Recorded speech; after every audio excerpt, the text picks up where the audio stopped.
Don't just react. Understand.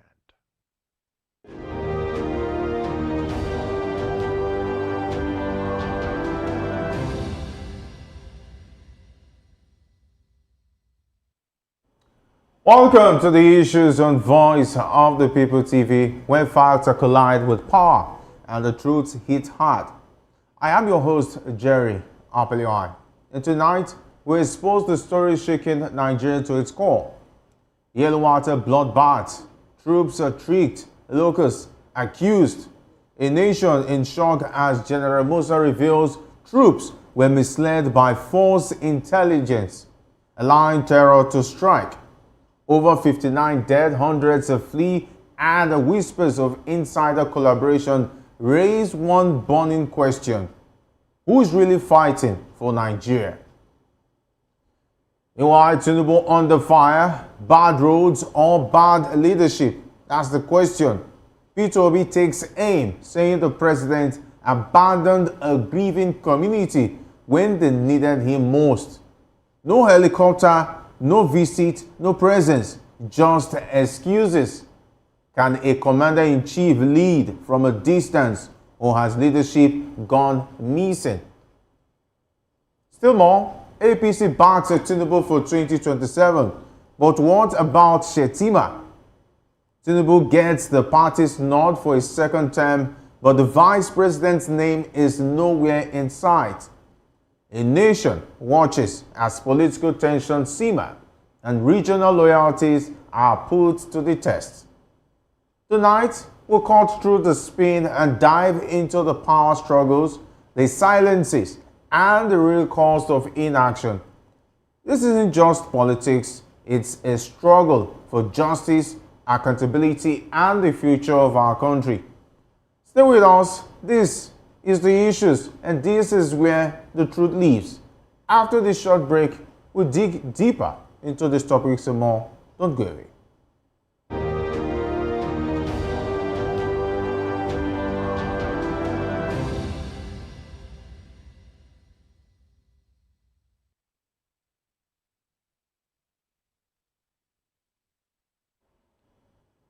Welcome back. Let's dive straight into today's discussion. We start off with Nigeria's Chief of Defense Staff, General Christopher Musa, revealed the troops were present in Yelwata, Benue State on the day of the June 13 attack, but were misled by locals who provided false intelligence. He explained that a fake terror alert from a nearby village lured the soldiers away, creating an opening for the attackers to strike the community. General Musa expressed concern over insider collaboration with the attackers, noting that some residents actively aid the assailants by supplying food, sharing troop movement, and even providing women. He emphasized the danger of this internal sabotage and its impact on security operations. The attack on Yelwata resulted in widespread devastation, with the government confirming 59 deaths, while civil rights groups reported up to 200 fatalities. Over 3,000 residents were displaced. General Musa stressed that good governance and community inclusion are key to reducing such tragedies. Today, I'm delighted to be joined by three esteemed guests here in the studio. We have Dr. Peter Anosike. Dr. Anosike is a philosopher, development economist, and best-selling author. He's also an erudite commentator on economy, finance, politics, and power. Great to have you join us. Thank you for having me. Always a pleasure. Joining us virtually from Port Harcourt is Benson Abu. He is a public affairs analyst and an environmental expert. He is the National Publicity Secretary of the West Management Society of Nigeria. Good evening. Great to have you join us on the Issues.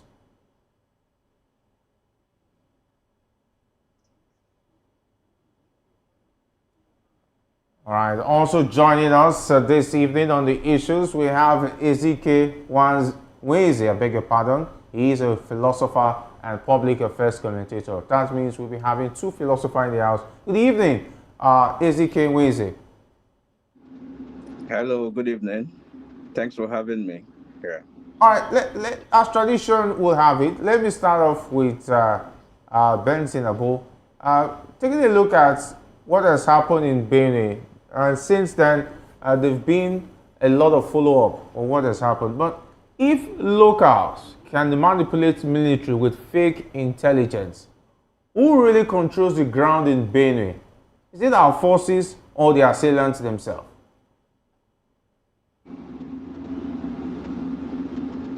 Okay, is that question for me? Yeah, that's for you, Benson. I'm Wednesday. I'm Wednesday, not Benson. Oh, sorry. Okay. We have two of you with us virtually. Okay, if Benson, we will not take that question. Let me give it to you, SDK Wednesday. Taking a look at the recent information given to us by the general himself. If locals can manipulate the military with fake intel, who really controls the ground in Benue? Is it the forces, which are the military, the security forces, or the assailants themselves? I think it's the assailants. The military have never been actually in control of anything. A case study is what we have in with Boko Haram. Okay, there have been a case of infiltration. There have been cases where the military is not well informed and armed. So we can't keep blaming the military. We blame the government. You know, they said if there's any insurgent that lasts more than 24 hours, you know, then the government's hand is in it. Okay, so it's not a case of the military. It's a case of the government itself. The government is aware of this situation. The government knows how to end it. But unfortunately, the people is not the business of the government. Okay, what the government is usually swift to secure are actually assets. You know, if this we saw what happened in Port Harcourt, you know, the case of the state of emergency, no life was lost. Yes, we had a state of emergency. And currently we are seeing what is happening in Benue, where over 200 lives have been lost, and the government have not made any significant move. So it's not a case of the military or the police. It's the government. These people are not well armed. They're not well informed. So you cannot do better than what you are aware of. You cannot do better than the information that you have. So that's my result. Okay, let me now take this to Dr. Anosike. Is the military narrative shifting blame to civilians to cover up operational failure or intelligence breakdown? Even a 6-year-old boy will see holes in General Musa's statements. It didn't add up at all. Okay, a false intelligence lured the military into a neighboring community, not a neighboring state, a neighboring community. How many minutes, how many hours will it take them to return back to that community? So this should be all the question. Because even information had it that they operated for almost 5 hours. So they were lured into a neighboring community, okay, not a neighboring state. Even if they were lured into a neighboring state, maybe Kogi or Anam or Enugu State, or even Abuja, it will not take them less than that's more than 3 hours to get back there. But Musa, who should be on top of the security, so that they were not into a neighboring community. And these people were operated for more than 5 hours. And those community, and when this operation started, the natives ran into various communities. So this did not attract those military back. So he can tell that into the mountains, not reasonable, intelligent people. So what he's saying does not add up. Government knows what is happening. He's not trying that to tell us that our military, that's our fools, for locals to lure them. Imagine. Because these people work with intelligence. Understand me? Yes. They work with intelligence. They should be more intelligent than those people that they come to save or to protect. Yeah. Understand me?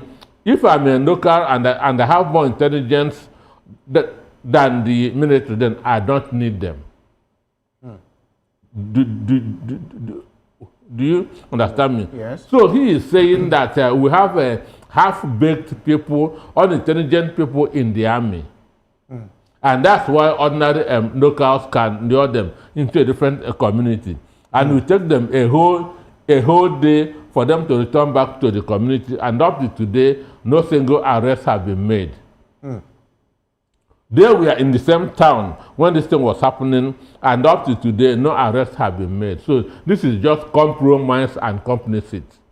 They know what is happening, and they don't want to stop it. Very interesting.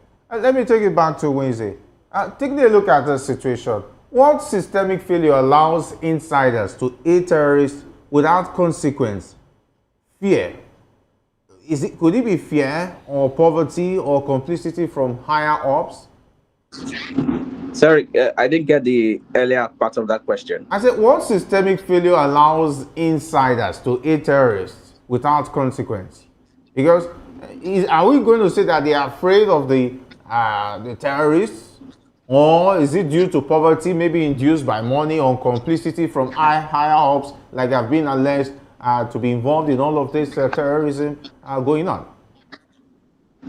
Yeah, see, one central thing that we can pick from this discourse is the role of the government in all of this.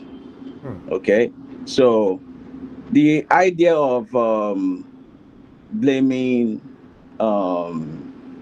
sorry, the question, I need to get that question again, please. Yeah, I was talking about systemic failure.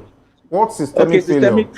What systemic failure will allow people to want to aid terrorists? Yes. What will make an ordinary citizen? Systemic failure, basically, you have when there was this paper I wrote on the factors that yielded or aided 16th century to 19th century technology in Europe and around the world. And then we have some sociological factors to that, and part of it is what we call social need, and others we have social resources, and then we have the systematic ethos. Okay, so in a situation where we don't have enough resources to combat, and when I talk about resources, I'm talking about capital, I'm talking about access to raw materials, and so we are looking at a situation here where it's both poverty induced. We are in a situation where poverty is being used as an instrument, as a weapon by the government against its citizens. And like I mentioned earlier, we are witnessing a government that is not people conscious. Like, the masses are not the business of the government. Okay, the primary business of the government is our resources. Okay, so those factors that causes this level of decadence are things such as poverty, things like poor resources. Our military, they are not well equipped, they are not well informed, and when you take away these factors, they cannot perform much. You cannot do more than what you have. You cannot go beyond that which you are aware of. Okay, you cannot function below that they've provided you with. Okay, so if you are poor, you can only find yourself in crime.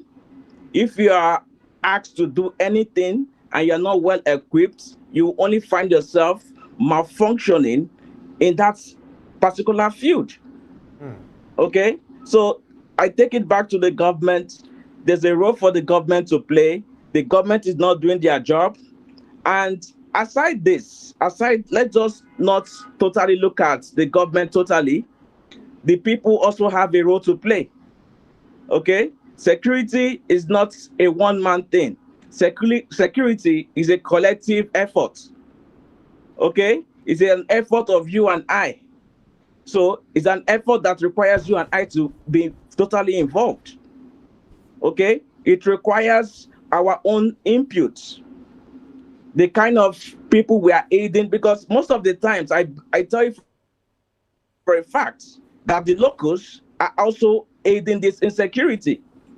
You see a case where the government is doing their bit, and you also see a case where the people harbor these insurgents, these terrorists as their own and protect them.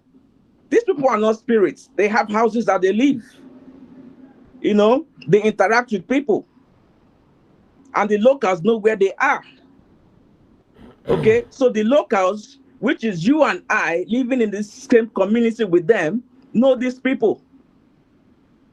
And we only cry when they carry out their escapades, when they start terrorizing, and then it's up there in the social media and on the news that so and so have been killed and so numbers have been murdered.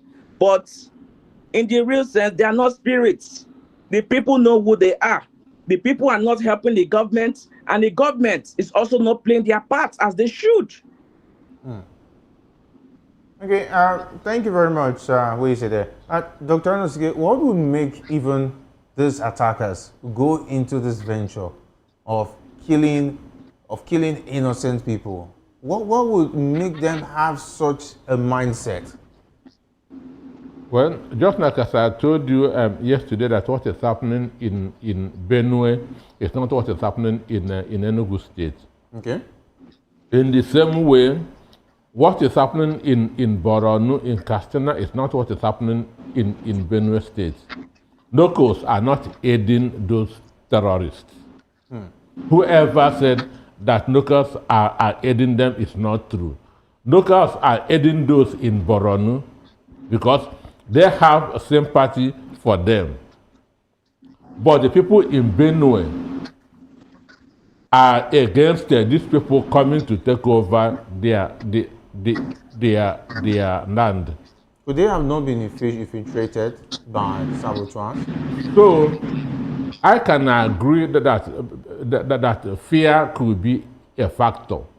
Understand me? Because example is in Imo State, where these people, if they see you trying to report to any security agent or to the government, they will target you and kill you.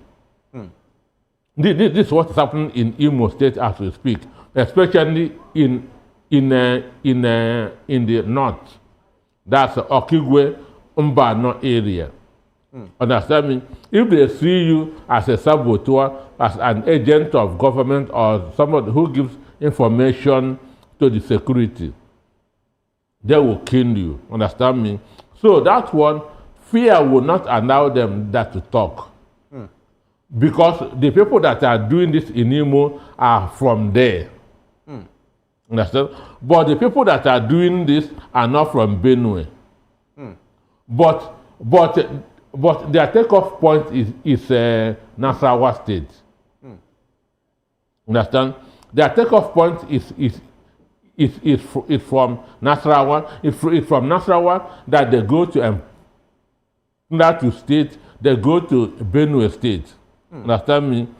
So the people cannot protect them because they are coming to take over their land, their farms. But because they are armed, understand? Fear may make them not to go and report. And again, you don't even know who you are reporting to. Understand me? Okay. Whether it's a military man that is in support or in sympathy with those people. That's why people are calling for this local police or state police. Okay. Because you know that the people that you are reporting to is from your town, or is from your state. But this one, imagine maybe somebody from Tupo, understand me, or going to report to a soldier from Katsina, from Adamawa. That confidence will not be there. So fear can be a factor, but saying that locals protected them or harbored them is not true. Yeah, Dr. Onosuke, we need to be careful when we talk about state police. Already, we have a federal police that is talking about less equipped. Because we're talking about these terrorists, for instance. These guys have AK-47 and somehow they are trained through guerrilla warfare. If we even have state police, do you think they'll be able to match these guys when eventually a state police is formed? If we have state police, governors will be funding the police. Do you think they will have the necessary funds? I said governors will be funding them. There will be competition. Understand me? This state, this governor will try to prove that his own police are better equipped, are more sophisticated than the one from the other states. Understand me? So state police will help to reduce what is happening in the country, because people will be free to give information. Then the police know the topography, know the terrain in the state, because that's where they come from. Understand me? Okay. So imagine people will come and operate, strangers will come and operate for a whole day and go free. Maybe because the soldiers there, the policemen there are from different states. Understand me? So, and local state police will help to reduce, will help that to bring a relationship between the people and the policemen. Because you know that those people are from there. You speak the same language, you have the same culture, and so on and so forth. All right. Excuse me, just like in the East, I cannot imagine maybe somebody in a native of Umuahia going to give a policeman from Sokoto information. He cannot, because the trust is not there. All right, let me take this back to Weze. With the way things are, why does it look like there's been no public accountability or visible prosecution for these repeated massacres in so-called protected zones? If the military are saying that they have presence there, how come each time these attacks happen, not one arrest is made, nobody is prosecuted at the end of the day?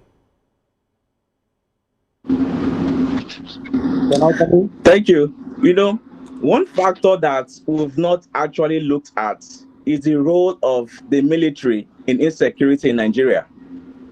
You know, we should be able to ask ourselves, where does these locals, where does these terrorists, how do they come across these high-tech weapons, the AK-47s and all of that? Who brings it in for them?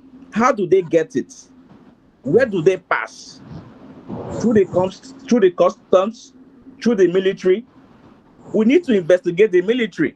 The military is not sent. I'll say it and say it very clear. They are not sent. We need to look at their roles in insecurity. If you're talking about drugs, if you talk about weapons, and all lots of and many of social vices that happens, who moves these things into the country without it being checked easily, if not the military? So the role of the military in insecurity needs to actually be investigated and checked properly. Now, to your question on why nobody has been arrested, I go back to my former submission that the locals are protecting these people. And a clear evidence why you can agree with me why they are protecting them is that these are people that share similar cultures. These are people that share similar values. These are people that they see as their own brothers. These are people that they interact with on a daily. Okay? So it's easy for them to see them as their brothers and sisters. Okay? It's just like the analogy of when they say that you elected the axe to cut the tree, and the tree started praising the axe because the wood was made from the tree. All right. Okay? So this is just a clear analogy of it. The locals have their role to play. Okay, I hear you, Winze. Okay? We understand that it looks like Benson Abu is now with us from Port Harcourt. We're just looking at the Yelwata situation, and I believe you must have been abreast with what is happening. But of course, the general himself, Musa, has come out to make a lot of blame game, saying that they were misled. But taking a look at this broadly, I just want to put this to you, Benson, to bring you into the conversation. Is the government call for community inclusion just rhetoric? Because it's wanted to say that the community should be involved in helping the security operatives and tackling insecurity in the environment. But now that there's no trust between locals and the state itself, how would they be able to build this trust? How would the locals be able to trust that the government is actually out to protect their interests when they see the military are coming and asking for information? Thank you very much. I want to start by saying, first, let me, I'll be with you. I want to start by saying that it's not possible for I'm from Kogi State, Okay. and I share the same culture, the same boundary with those from Benue State. I understand the terrain and where we are talking about better. And there is no way an Idoma man or an TV man will want to share information with a Fulani herdsman or a Fulani terrorist. I can tell you that is not possible. Now, beyond what is happening, we need to go back to history. What is happening behind these issues we are talking about here? It goes beyond the herdsman and the farmer. That is, for me, is out of it. Now, we need to understand that some people are out for a particular purpose, to achieve a particular goal. And that goal is to ensure, remember that, like I said, I want to take us back to history. Remember that the TV man, the Idoma man, the Igala man, these people are those we have strongly in the military. So you can't tell me that if they are properly informed, that these terrorists will come and overpower them. I want to start by agreeing with Doc, that Ezekiel, when he started. In the first place, within the military itself, there are saboteurs. Informations to the military around this, some of the personnel of the military pass information to these terrorists, and they are in touch with these terrorists. I know that one time Chief of Defense Staff had mentioned this sometimes ago in relationship to what is happening. So we need to take that as a very strong point. Secondly, the excuse given by the Chief of Defense Staff, talking about they're giving a wrong information to go to another village. Intelligence gathering will tell us that this cannot be true. There are different sources of intelligence from the police, from the army, from the navy, and SSS. So they should be at least they should be properly briefed that things of this nature is going to happen. For me, I don't accept that as an excuse. And just like the guests in the house told us, now if that is the excuse, how many hours from the neighboring village to where we are that the army will not be able to respond? So these things are, for me, I don't accept that excuse. And I want to say that beyond the herdsmen and whatever is being said, there is a religious undertone. There is a religious undertone in this matter. The population of the Benue people are more Christians than the Muslims. And why is that there have been a consistent way of wanting to penetrate Benue State? Just take a look at that. And I think that this is just beyond herdsmen and what they call it, the farmer activities or retaliation, as the president said. So from that angle, I want to take it that they have a goal, and the goal is to exterminate all the community and take over the land, and at the same time make it their own. That's the way I see it. And then for the military, I don't want to also agree that the military does not have all it takes. Nigerian military is well equipped. So much budget to buying equipment and every other thing of recent. So Nigerian military cannot say they are under-equipped. The personnel are well trained. We have one of the best military in Africa today. So for them not to respond to the call in that place is also questionable. So what exactly is the military out for? For me, I want to say that the protection of life is not guaranteed from the military. And we have lost confidence and trust in everything the military is doing, as long as I'm concerned. Strategic strategy tells us that why will you carry the whole of your military from a particular place to one particular place without you having your strategies in place? So military strategies demand that proper planning and implementation should be in place. That's my view, that there is a goal, there is an objective that they want to achieve. How can you go to a community in the night and for whatever reason and you want to you terminate over 200 people's life? It's unacceptable. That's my view on this matter. Thank you. All right. So to even add to this, where in a related development, Peter Obi has criticized President Bola Tinubu for failing to visit Yelwata, Benue State, after a deadly attack left over 100 residents dead. And Obi faulted the president's excuse of bad roads and flooding, saying true leadership requires sacrifice and presence, especially in times of national tragedy. He stressed that leaders should not offer excuses but show up to stand with the people, while acknowledging that leaders should not expose themselves to unnecessary danger. Obi questioned why Tinubu, despite being in Benue, didn't complete the journey to Yelwata. He argued that logistics such as helicopters from the presidential fleet could have been used to reach the affected area and show genuine empathy. Obi also pointed out the irony in Tinubu blaming bad roads, questioning who is responsible for fixing them if not the state and federal government. He warned that if the commander-in-chief cannot assess parts of his own country, it signals hopelessness for everyday Nigerians who travel those same roads without protection. Dr. Anasike, can a president who blames bad roads for not visiting tragedy site still claim moral authority over national infrastructure? Well, in September 9, 2014, Tinubu then said, Bola Tinubu said, that the festering of Boko Haram and the killing of innocent Nigerians is a concrete proof that there's no government in Nigeria.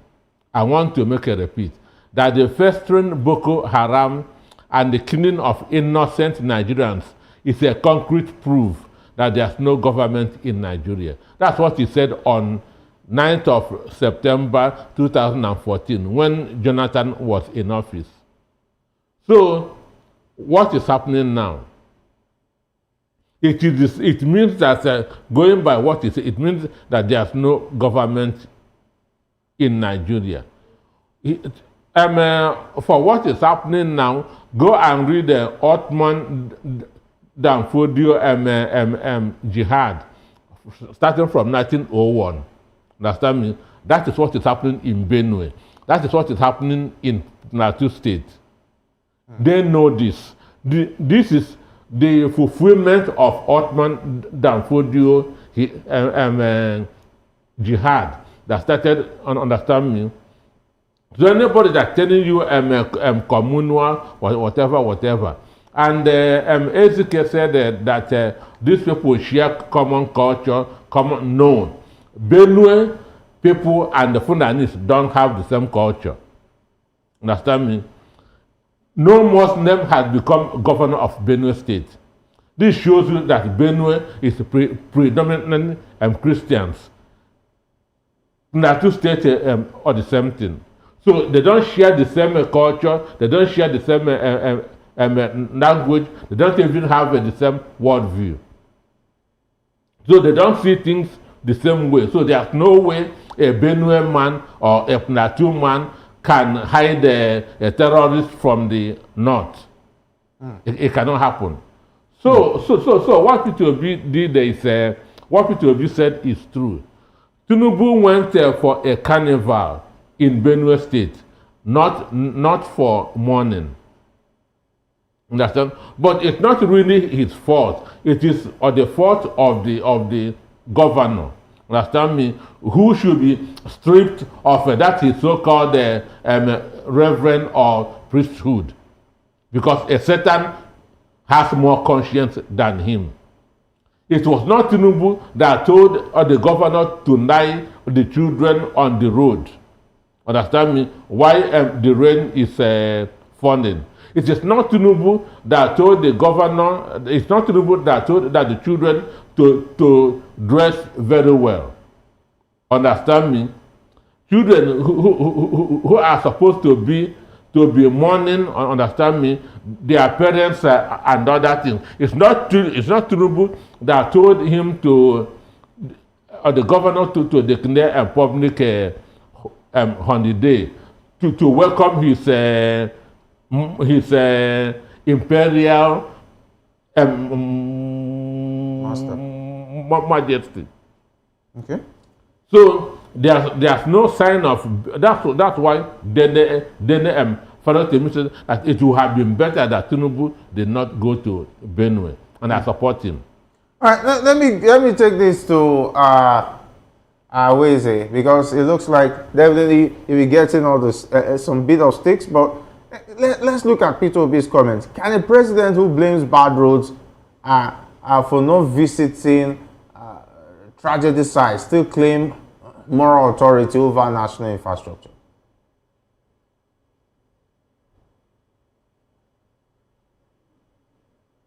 Hey, please unmute your audio so we can hear you.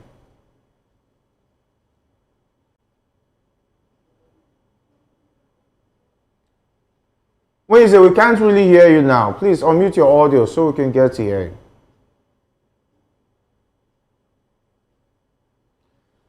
All right, it seems like it's finding it difficult to unmute his mic so that we can hear you. But let me take this to Benson Abu. If the commander-in-chief can't reach his own citizens after a massacre, what message does that send to both victims and the attackers? It's obvious we don't have a government in Nigeria. A responsible government will be very conscious and concerned about her citizens. I agree with all who said, why did you go to Makurdi and you cannot get to the destination where this event has taken place? When you talk about bad road, what is the government supposed to do? Is it not the government responsibility to put the bad road in order? So the chopper and helicopters that we have in the office of the presidency. So for me, I agree 100% with Peter Obi's comment. We have lost. It's obvious that the government is not after the interests of the common person, the common man. Because if this thing has happened to any political party or the political class, I'm very sure that he will find his way to that place. And because it means that life makes no meaning to the government at the moment, 200%. What bothers me is that why must the president also wait until the Pope and some other prominent persons outside Nigeria, reacting before he now have to react? That shows us that our government actually have no empathy. I'm very sorry, but that is the truth. Because if he has an empathy, even after getting to Makurdi, nothing would have stopped him from going down to the location where this situation have taken place. I think our democracy need to redefine. And the way we are going with APC trying to get all the political class, every other party to become one, it is going to be APC versus the people, because there's no way he's going to buy over the people in the next election. And we need a government that has interests of the people at heart. Thank you. All right. Quite a verdict there. I don't know whether Weze has been able to deal with this audio situation, if you can hear us. Yeah, can you hear me? Yes, we can hear you. I will just leave the other question aside, Okay, and bring this one back to you so that you can Air your view on this. Does Tinubu's absence from Yelwata reflect a failure of empathy or a deeper disconnect between the presidency and the people? No, surprisingly, no, it doesn't. Okay. You know, Nigerians are expecting something that is very, very unrealistic. You know, you should ask yourself the question, why was it easy for a very dark man to get there before the president? We elected an old man into office, and you want him to still go to the farm. How is that possible? You know, we are just getting what we we are getting. This is the result of what we bargained. Okay, so expecting him to do the unimaginable is unrealistic. Tinubu cannot go there. He will not go there. Our father will not even ask our father to go there, considering his age. Okay, so it's very, very unrealistic. Even if he's to go by air, it's still very, very unsafe for him to go. He can't go there. He won't go there. Tinubu is safe for going to Paris. Tinubu is safe for going to the White House. Okay, And going to the Vatican. Benue. Yeah. Nigerians need to wake up and stop being very, very unrealistic in their demands. It's easier for somebody like Peter Obi to go there. It's easier for very dark man and every other young person to go there. Not Tinubu. That man, Tinubu should be enjoying his retirement benefits. He has no place actually being the president of Nigeria. Okay. That's another way to look at it. But because of time. Yeah, I agree with you. I agree with you. Okay, Abu Bensi agrees with you on that one. I know that Dr. Anosike also agrees with Ezike's submission. Hey, continue with your questions. All right, let me go to the next conversation because of time. I would rather use the rest 4 or 5 minutes we have to look at the APC National Secretary Ajibola Bashiru, who has confirmed that while President Bola Tinubu has received overwhelming support from party stakeholders for his second term in 2027, the issue of selecting a running mate is not yet under discussion. He stated that the decision on Tinubu's running mate will be made after the APC's national convention, typically held a year before the general election. Bashiru addressed concerns raised at a recent Northeast APC summit in Gombe, where Vice President Kashif Shettima's name was omitted during Tinubu's endorsement. The omission sparked protests, particularly from those insisting that Shettima, a Northeast native, should also be endorsed. Bashiru downplayed the incident, describing it as normal disagreement in a democratic setting. And he goes on and on and on to ask a lot of questions to what is happening with the APC.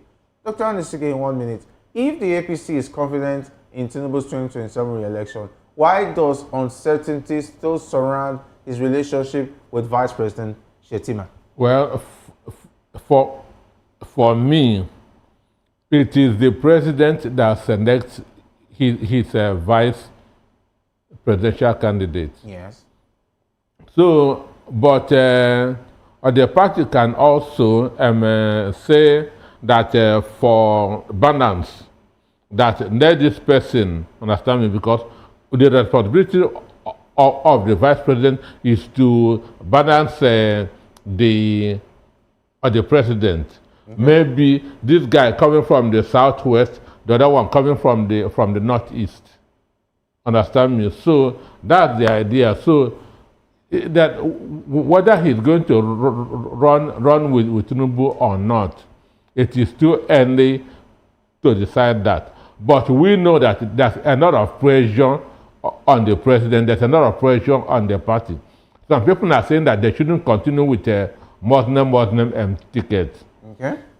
That the first one didn't work. There are also people pushing that Shettima should be taken out for another person that to come. So that's a lot of pressure now.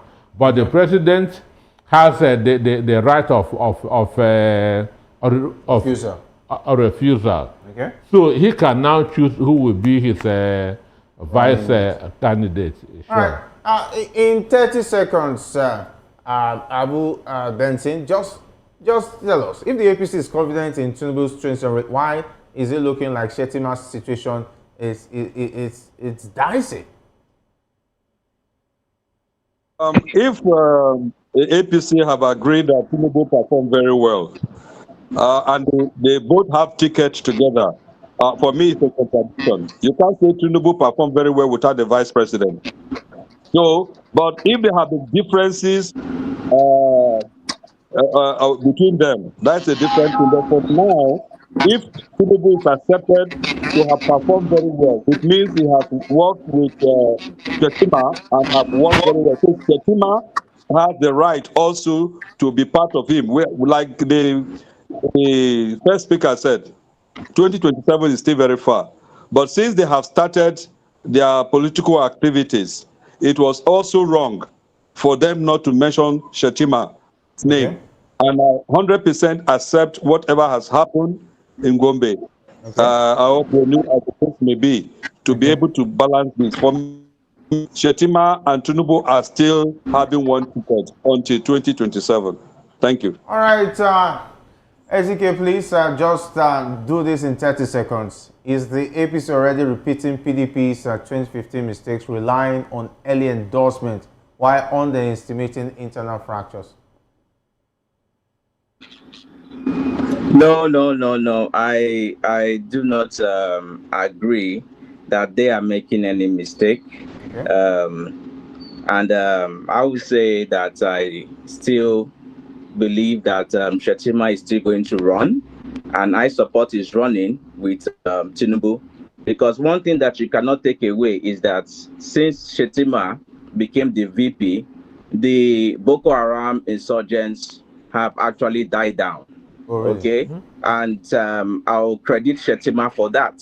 Okay. We've had less of bombings in the north by and activities of the Boko Haram. Are you saying It's he almost is as directly if Boko Haram is responsible not for quelling that? existing. Sorry? Are you saying he's directly responsible for stopping Boko Haram's bombing activities in the north?